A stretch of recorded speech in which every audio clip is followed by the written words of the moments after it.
WNBA teams need to embrace the tank.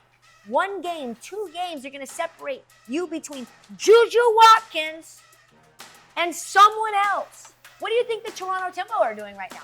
Where is Aaliyah Edwards? Why is she not playing? Because they're fucking tanking. Because they want Juju Watkins. You guys need to embrace the tank. That's my hot take.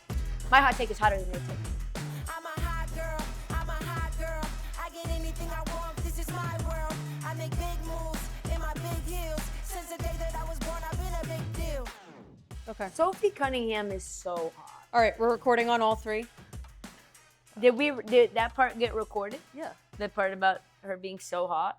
Tell me this photo is not like... No, I see her every day, and I'm like, why must this woman be so hot? These silk and now shorts, I'm back around on Sophie again. These silk shorts and this like I see-through bra and this leather bomber and these little strappy heels. And now Holy shit. now I'm back on Okay, Sophie. we got to stay out of it. Welcome to Let Her Roam. Let her roam. Let her roam. We Let her roam. We had some good games. We had some really good games. And our producer was like, you guys are on vacation. Don't worry about doing a show. And we were like, we're clearly going to do a show. Yeah, got to do a show. There's too much going on. By the way, that's not a by the way. First up, quadruple overtime Between Mystics my Mystics and my Portland Fire. Very sad outcome for the Fire. But it was the second quadruple overtime in WNBA history, which I thought was super funny. Sorry, Sophie said no free advertising. Oh, that was like really loud. Sorry. We can't even advertise Nikki Beach. No, that's fine. That's fine. We're going to use this every time we give our hot takes. That's our hot take, fam. All right. So, second quadruple overtime in WNBA history. My girl, Carla Leite, career high, 32, Baby Bird, a.k.a. The Late Show. I think I got a lot of shit to say about this game. Okay. But the main takeaway, she's outrageous. Her Hezzy game, she did this one. I sent you the video of her cooking Shakira, Stone Cold Austin, and just being the Stone Cold Shakira Austin. Yeah. Stone Cold Shakira. You can't make the nickname if you're not consistent. But I did make it. No, but I'm saying consistency. Consistency. It has to be consistent. Consistency is important. Yeah. I think this game is the game that makes her an all-star. Carla Leite is, to me, should be an all-star. There's a lot of injuries. Kelsey Plum just got injured. Well, not just got injured. She's been kind of injured on and off all year. But she's out indefinitely, so she's not going to play in the all-star game. Put fucking Carla Leite in the motherfucking all-star game. She is out here, shot creation, passing the rock, her court vision. Her game is elite. She had 2 shots to force OTs. I don't know if you saw that fucking step back 3 with 4 seconds left off the backboard. Splash. She's just, it was so good. You had in our notes, though, Portland needs another shot creator. It's tough. At the end of games, I've seen it time and time again. I was talking to a friend of mine on the phone at the end of that game because we can't get the video, they can't get the games. And so I just wanted to like hear the audio of the game. And I was like, let me guess. Carla Leite gets into traffic, gets blitzed, kicks out to Bridget Carlton, miss. I was like, yes. Like that's pretty much, I've seen it a bajillion times. I think it's Sarah Ashley Barker that has a little bit of shot creation. So I don't want to say there's no shot creation other than Carla. But there's really not a lot of shot creation. There's really not. And it's just Carla. Just fucking dribbling, hezzy, up and under. She really did have the layup, open layup to win the game in quadruple overtime. Like these girls. She did. She missed the winner. She missed the game winner. Yes, she did. She did. That's what I just said. I just wanted to. Is there an echo? No, I just wanted to make sure that you heard it.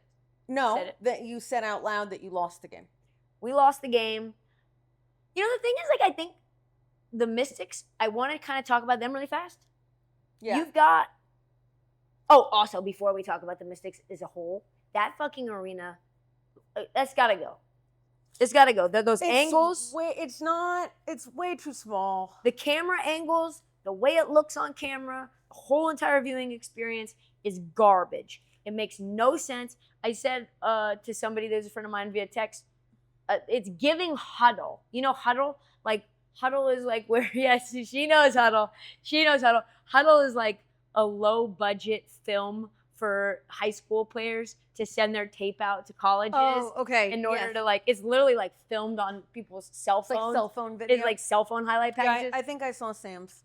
Huddle, you saw her Huddle? I saw her Huddle. She's hiding in the corner. Yeah, she is. But anyway, back to the good things. Kiki Iriapin crushed 27-11. Sonia and Carla were going back and forth again. Sonia had 32. Anya and Wede had 30 after being a UCLA coach. It's pretty much just UCLA all day, every day over there. And then we, of course, Lauren Betts. And then we have Lauren Betts. But we have to talk about the Georgia Amore elephant in the room. And I just think, I said this to you, I said I have a hot take. You also doused me with cold by saying it's not a hot take. But I'm going to give it anyway. Georgia Amore is going to hold this team back.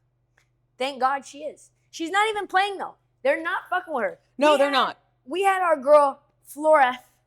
That's what they say. Flores. That's the Spanish way of saying Flores. Yeah. She actually played great.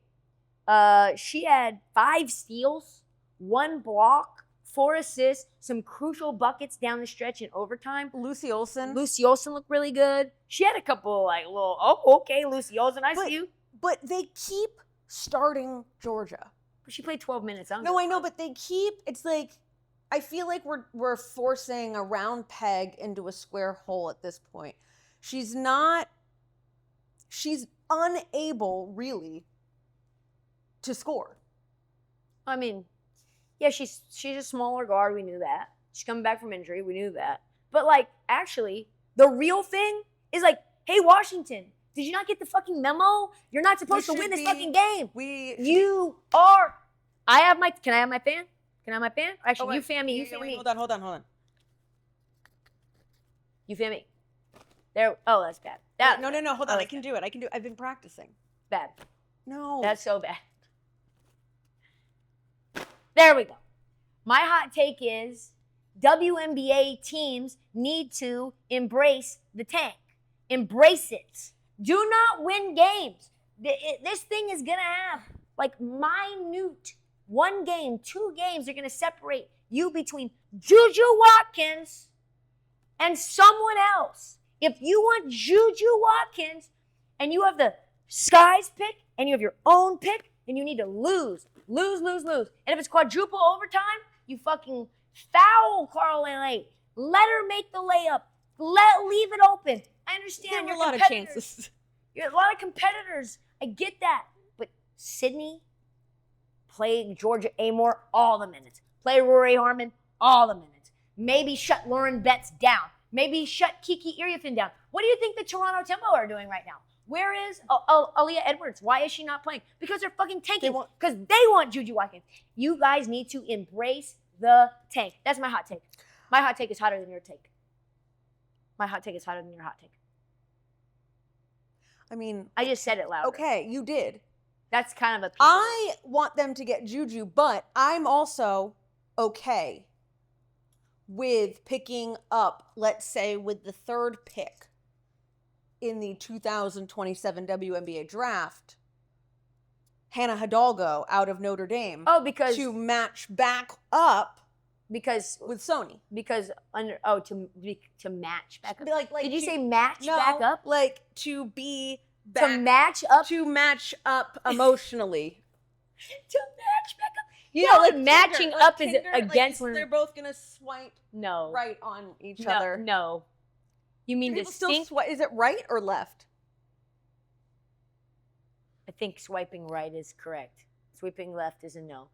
But you're talking about to sync back up, to link back up. Link back up. Link back up. Your word choice sometimes crushes me. Yeah. It really does. No, because words are hard. Words are hard. But you mean to tell me like another undersized guard you want to replace Georgia Amore with Hannah Hidalgo? No. You want Juju. No. I love Hannah. She's a dog. She's a great defender. She's a culture setter. We love some Hannah Hidalgo. electric franchise. I want Juju Watkins. It's not that fucking hard. No, listen, obviously I'm not going to complain. You would love I would Hannah love in your little team circle. Listen, You'd be like this. Juju, back in DC Also, by the with way, Jaden Daniels.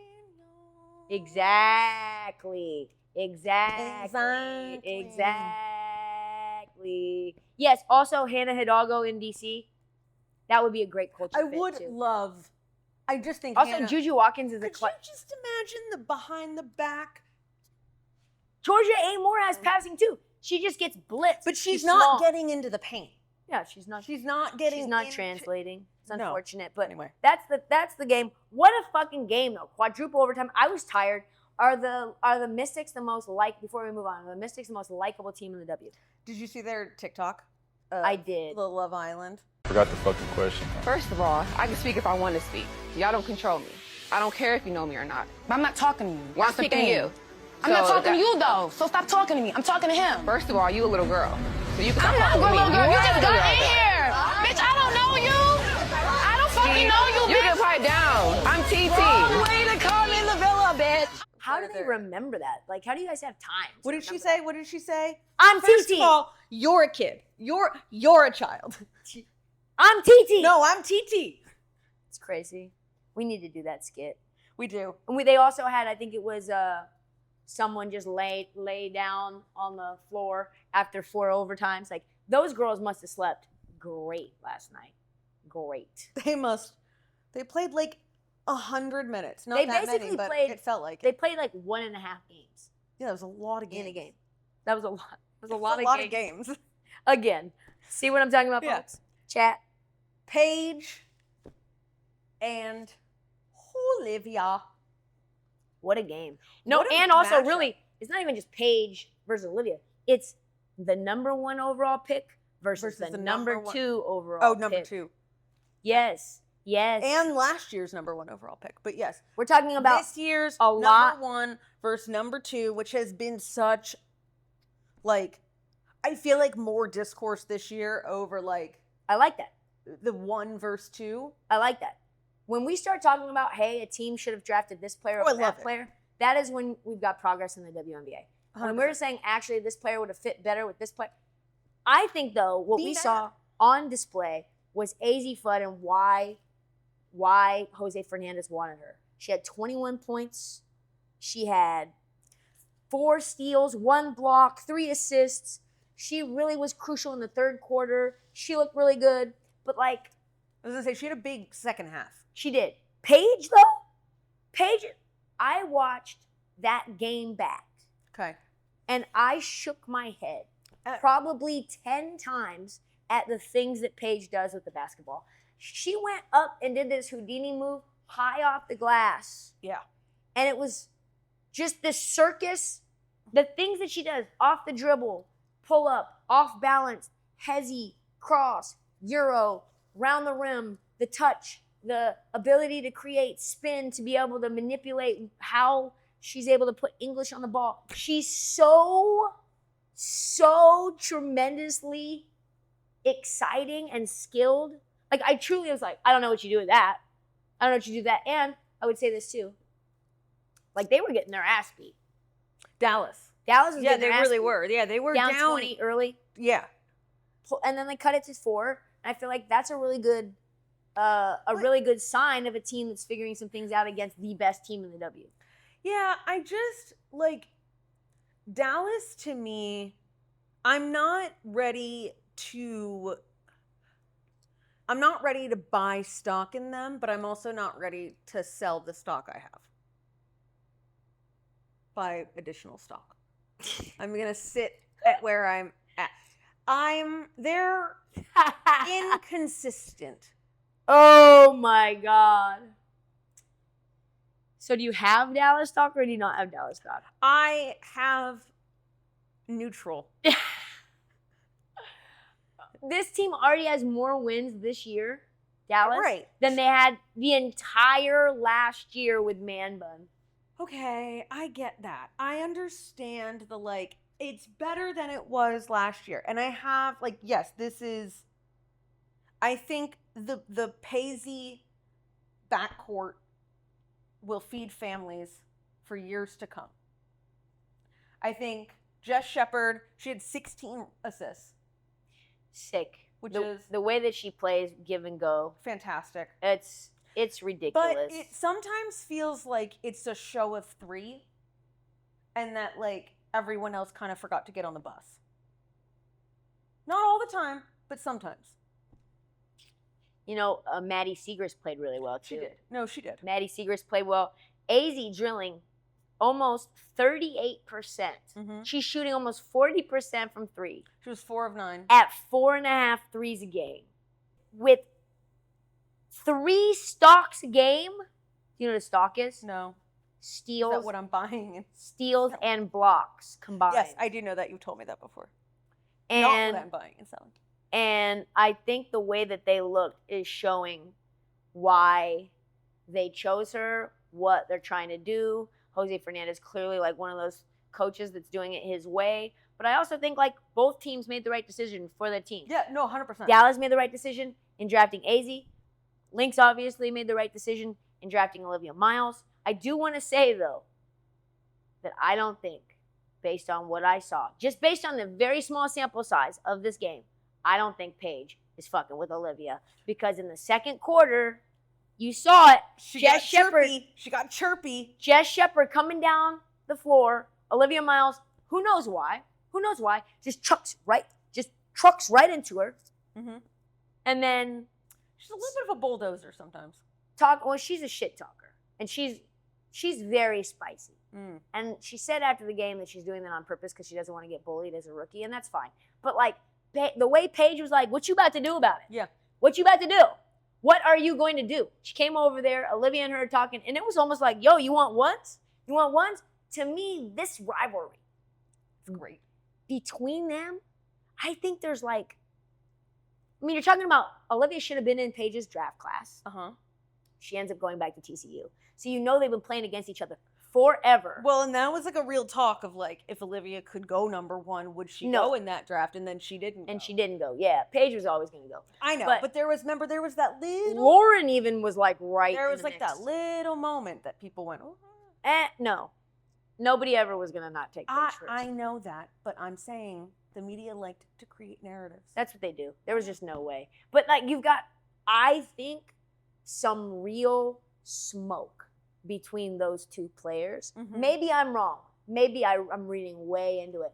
But these two teams are now going to be a rivalry. You got Paige versus Olivia, the franchise-changing guards of the future, going to be playing against each other for the next 15 years. I fucking love it. And the cold pizza that we had from fucking free agency and preseason. Remember we were like, Lynx, This team's gonna win the title. Yeah, well, she is officially a game time decision. We are officially on Fee Watch. Fee Watch. And I kind of love the juxtaposition of Olivia's shit talking with Fee's. Fee's gonna be like, yo, take the high road. I know, but I kind of like that, like. No, I like it. Spice. And like Courtney Williams, too. Back to that game. It's going to be a great. Back to that game. Courtney Williams looked so good. She looks like she's benefited in a real way from this playing that true point guard position outside of her natural position. And she had so many dimes that I was like, okay, Courtney. She had this one down into the paint, I think to Natasha Howard. And it was just so effortless, such a quick decision, able to manipulate the defense, able to get the ball and like put it on the string. She had another one out to the perimeter that I thought was really beautiful as well. Just the ball movement of Minnesota, just the relentless defense. All of it is very exciting. And after losing so many damn players, you're on. Dorka is now game time decision and Fee is game time decision. Number 1 team in the WNBA, and you get your two of your 5 best players back. Fucking watch out. Can I give you one quick Lynx hot take? Yes. I think you're gonna be like, that's not a hot take, Because all your hot takes aren't Are hot. not are like lukewarm at best. Yeah, it's like, well, that's I a very think mediocre take. Natasha Howard and Olivia Miles are the best 1-2 combo right now.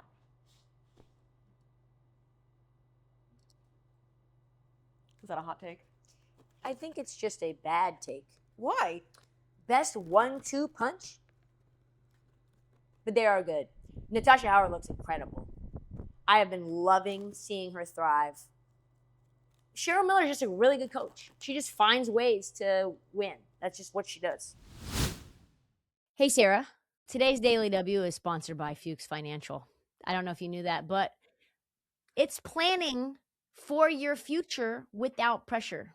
And I don't know, I used to be a financial advisor. Thank God I'm not anymore. Most financial advisors are like, yo, I got this mutual fund for you. I got this annuity for you. All of this is product-based, but Fuchs Financial leads with questions. What you want to do with your life? When do you want to retire? What does retirement look like for you? Because if you've got two people with different needs, different goals, different plans, they need different amounts of money and they have different things that they need to hear. And the only way to build the right plan is to understand your life.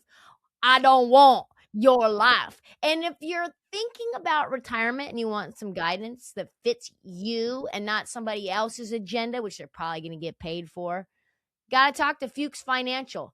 Find them if you're looking for them and if you want to go over there, fuchsfinancial.com. You could also check out their YouTube page. They give lots of great information about personal finance and about retirement savings advice. I look at it all the time because I'm a hot mess when it comes to my money. Sarah, I think you should look over there too. It's getting spicy in the W. This is we talked spicy. about Olivia versus Paige. Sophie Cunningham went on her podcast. Did you see this? And she said, oh yeah, like the Mercury hate each other and everybody hates them and they're a bad team and they're like a really ugly, what did she say? She said something along the lines of like, nobody likes them. It's not just us. And it's like not just us. That's not a secret or whatever. It's not just us in our locker By room. the way, Sophie Cunningham played for the Mercury. Yeah, So she's got some level of rancor for this team. I appreciate that Sophie has fully, like, she has fully embraced the villain. We talked about this last year, but like even more into it. And I think that spiciness is making the W so much more entertaining.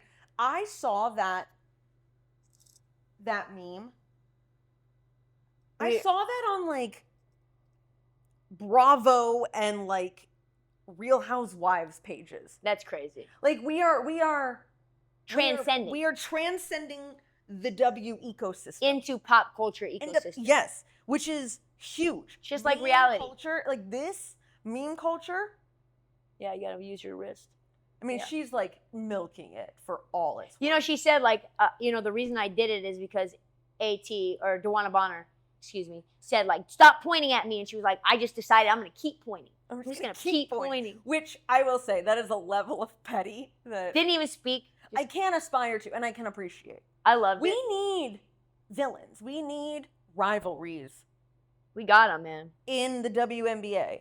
We got him. Like, that's the best part of sports.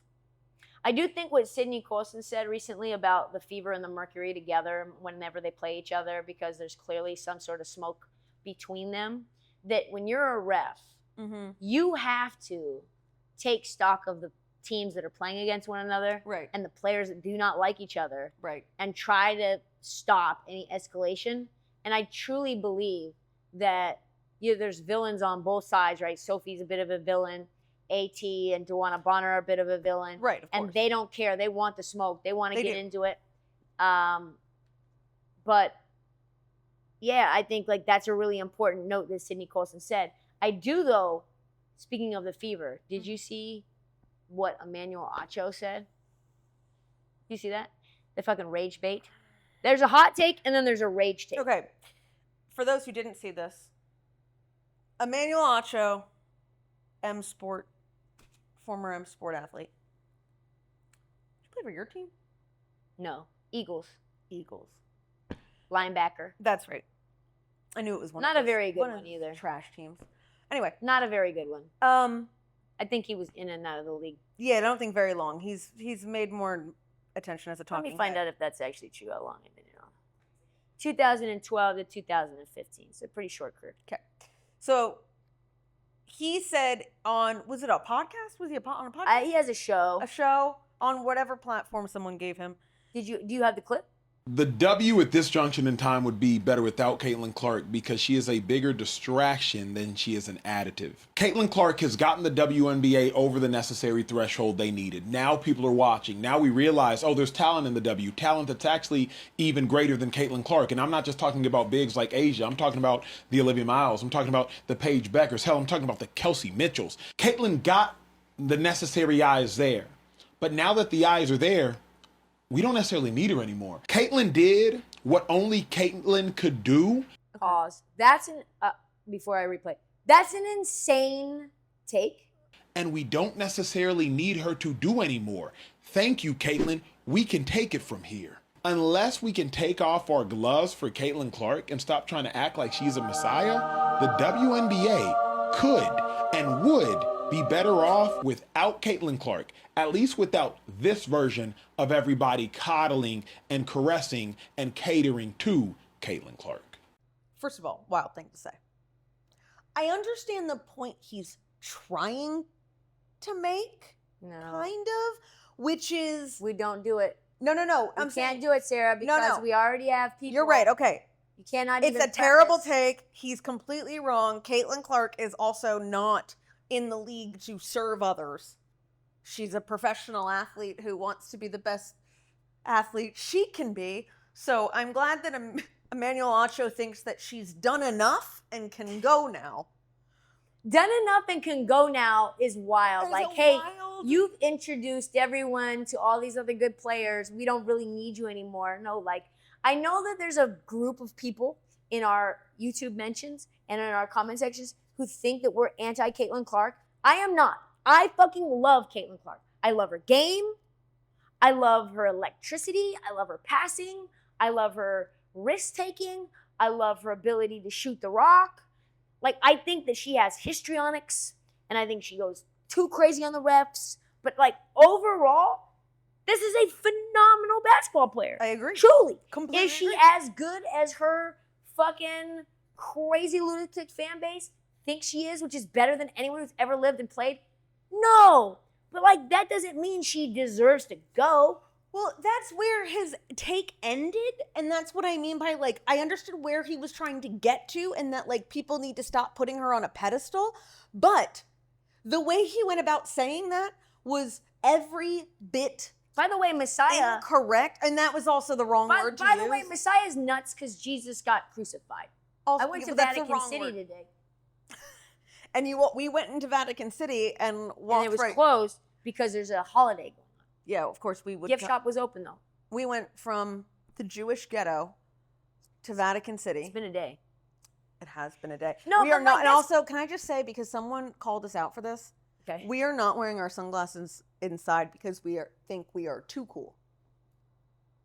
I personally am wearing my sunglasses inside because no one wants to see the backs under my eyes. Because I'm sleepy. Yeah, because we're not getting sleep. That's why we're wearing sunglasses. I wear my sunglasses. I look better with them at on. night 'cause I am ugly. Yeah, that's pretty much it. No, like Emmanuel Acho is a fucking clown for that take. He has lost all credibility. He hasn't had credibility for a long Never time. had it. He's never had it. It's like a very Fox Sports take. It's very much like a Skip Bayless take. It's very much like a dumb fucking ignorant ass, no real watching of the WNBA. Like, you're making it worse. And now hopefully people can understand that we're not Caitlin Clark haters. I don't really understand that. I want to give accountability and I want to give praise. Sometimes I give accountability and people think I hate Caitlin Clark. Sometimes we give praise and people think we suck Caitlin Clark's teat. I think the word for Emmanuel Acho is red-pilled. You got red pilled. You did Red get red pilled. You're right. That's a good point. Good point for you. Someone asked us the other night, would Caitlin Clark, like this whole divide over Caitlin Clark right now that is seemingly existing both like by coaches, players, fans, officials. Like people have feelings about Caitlin. Yeah, and I think too, like to your point before you asked this question, like there's clearly some sort of smoke from certain players in the league, certain former players that played in the league. Like they just really don't like what's going on. Like that her game skills don't match up to all the exaltation that she's gotten, and that people think like, yo, I was better than her. Right. Like I was better, and yet she's being treated like she has saved this league. Now, she has, of course, brought eyeballs to the league in a massive and real way, and you can check all the stats and the facts in terms of ratings, in terms of merch, in terms of sales, et cetera, et cetera. But like clearly there's some animosity towards her. Right. And there was a question. What was the question? Would things be smoother this year had Caitlin played Unrivaled? I think yes. And I don't see how the answer could be no. Unless but her teammates love her. So first and foremost, teammates in Indiana love her. Raven loves her. Kelsey loves her. Sophie loves her. I mean, obviously, Duana Bonner left because of her, so that's something. That's why there's more friction. And teammates that she played with in college still love her. Martin, Caitlin Chen. Yeah. No, Caitlin Chen was at UConn. UConn. Why did you say Caitlin? Why did I say Caitlin I don't know. Chen? I meant Kate Martin. Kate Martin. Just Kate Martin. Just Kate Martin. I Only said Kate that Martin. and I was like, that's not right. No, that's not right. I said it and I immediately was like, that's not accurate. Just like the Kate Martin and that's it. Yeah. That's it. But that's because Iowa I players think don't the go to the only thing that would make it worse for her is if she was like really bad to the refs and really bad in a closed environment and it just like down spiraled. But I do think learning more about her as a human being and her being around the league in like a very informal way around her peers and showcasing her really warm, funny personality. Yeah. Like she's a playful person. Like she's a clown. She's in a good way. Look, when I spent whatever it was, 6 hours with her, cracking jokes, as friendly as could be, making fun of the fact that I don't know how to throw basketball. But yeah, I do think that it couldn't ever hurt to see her in a more casual. Yeah, that could help take the edge off. There's definitely some edge, and I don't know how you stop it. And it feels like it's getting worse. And again, we're not pro, we're not anti Caitlin Clark. It's just somehow we have to figure out a way to talk about this in an unbiased fashion. Yeah. And like truly, it feels like it's not possible when it comes to Cece. What are your thoughts? Oh, speaking of Unrivaled. I know that's where I was going. Okay. Look at me. What are your thoughts on Azzi Fudd hopping ship from Unrivaled over to Project B? I think it's a terrible move. I think for her brand, it's an awful, awful decision. I don't think anyone who goes to Project B will benefit from that in a way around marketing. I think it's very live golf. I love Azzi. I think she's getting really bad advice. I feel like it's very much like a, hey, we want to give you your own shine and make you'll be the biggest star of this league. Yeah. And get away from everyone in the other league. It's a real problem that there's a fan base and people think that I think this, which I don't, that believe that Azzi was drafted to Dallas only because of her relationship to Paige. Right. In like a personal relationship to Paige. Now, they've always had chemistry on the court. They play together forever. And so I think that their chemistry is one of the reasons that gave her an additional leg up. But we just talked about how seamlessly she's fitting in. We just talked about how her shooting, her defense, her shot creation, all the rebounding, all the things that she can do for Dallas has helped them in a real and organic way. And, you know, maybe is a better situation than Olivia Miles. I don't know. Like, I just think it's a tough call. But for people to say, well, the only reason that Azzi's on this team is because she's dating or was dating or she has a relationship with Paige, and it's not because of all the things that Azzi Fudd has accomplished, right, is fucking trash. And right. I think there's probably, she's 22, 23.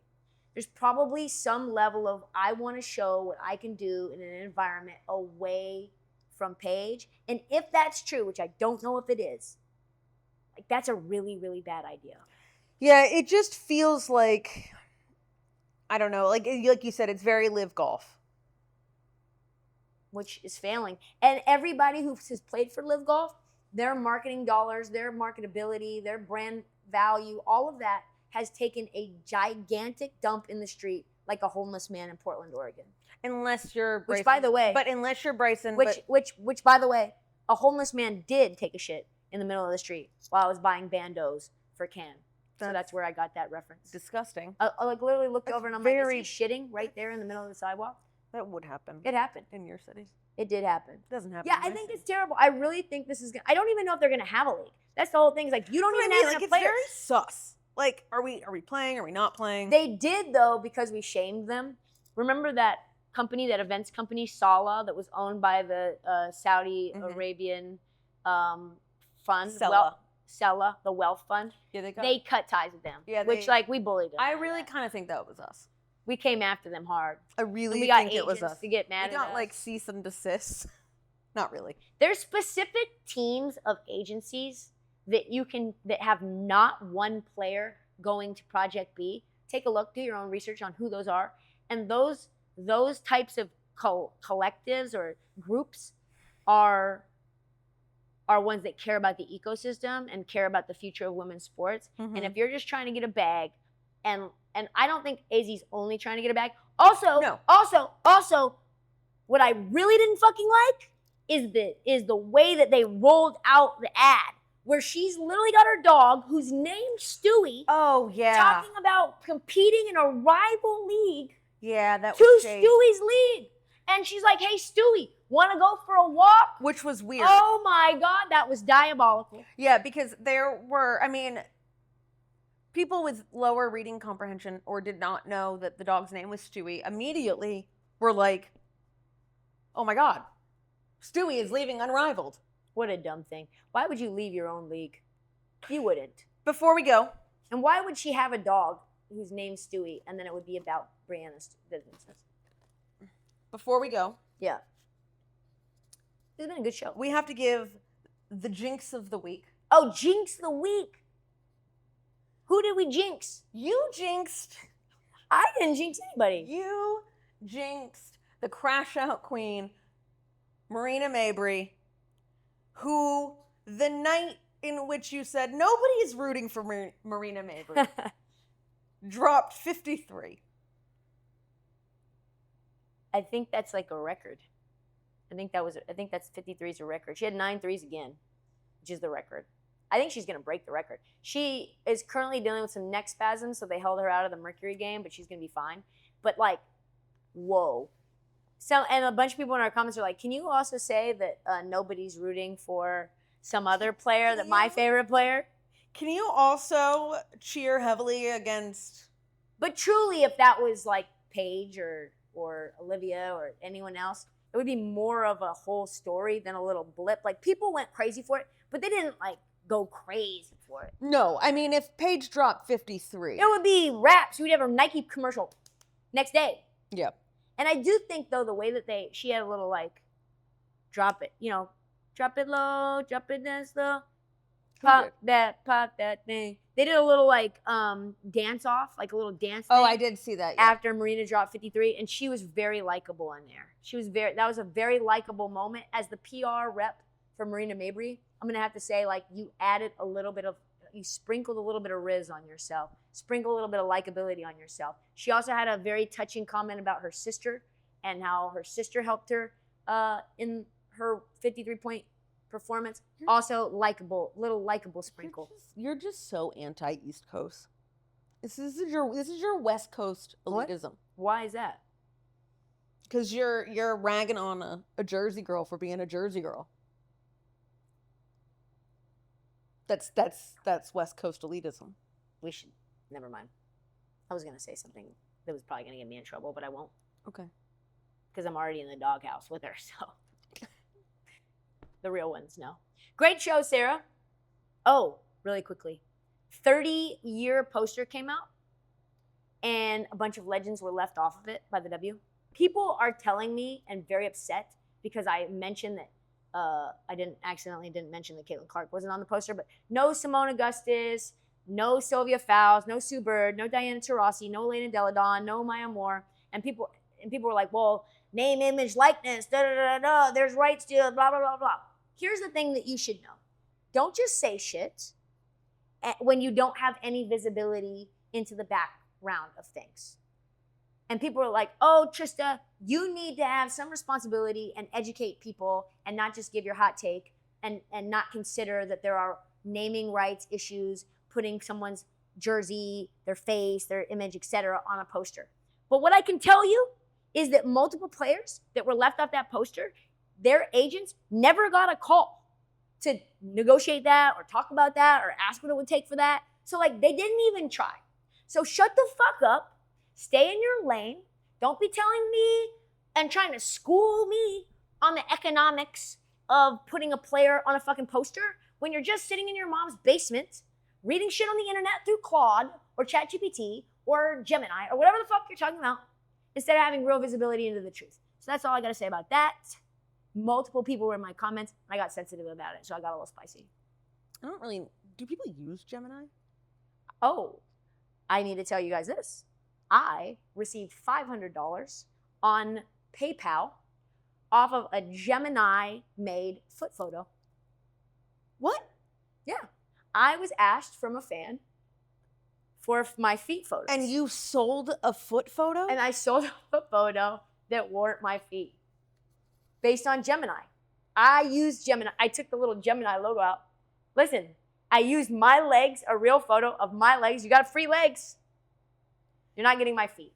Not for $500. They're not that special. No, but I just felt dirty selling feet photos. You still sold them. But they're not my feet. Okay. So anyway, yes, people use Gemini. And listen, for the girlies who are just trying to survive in this economy, you're welcome. Well, now you can only do it once. No, I made like 10 photos. I made like 10. Yeah, but now people know that they're fake. He doesn't know. You think this guy who's paying me $500 for a foot photo is watching Let Her Shoot? Yes. You think he's like a Yes, WNBA fan? Yes, I do. Because how did he find your feet? Unless you're on a foot website. I'm not on a feet website. He's just a fan of me, but not a fan of women's basketball because he's asking for foot photos. I know he's not a WNBA fan. I think WNBA fans are more elevated than that. I think WNBA fan fetishes come in all shapes and sizes. I'm not sending you my feet, but I will send you some AI feet. And I did like 10 different poses by the pool, in my fake bed, by the ocean. Where did you do this? On Gemini. No, but when? I don't know. Doesn't matter. Okay. Anyway, great show, Sarah. All It was right. recent, probably a month. Great show, Sarah. You seem so disappointed. I really am. Anyway, that should go viral, I think. 1, 2, 3. Let her shoot. Let her roam. Oh, buongiorno. Arrivederci. Andiamo. How was that? Hello. Hello? Goodbye. Let's go. Yes. Okay.